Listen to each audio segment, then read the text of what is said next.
ninunong Dumaguete.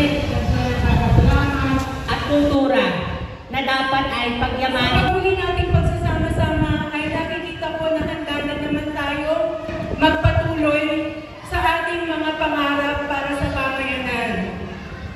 Dahil nabinbin man po ng pandemya ang ating mga aktibidad, hindi naman po nabibinbin ang ating mga pangarap para sa pamayanan. Hindi po ba? Isang magandang umaga sa lahat. Mayenot!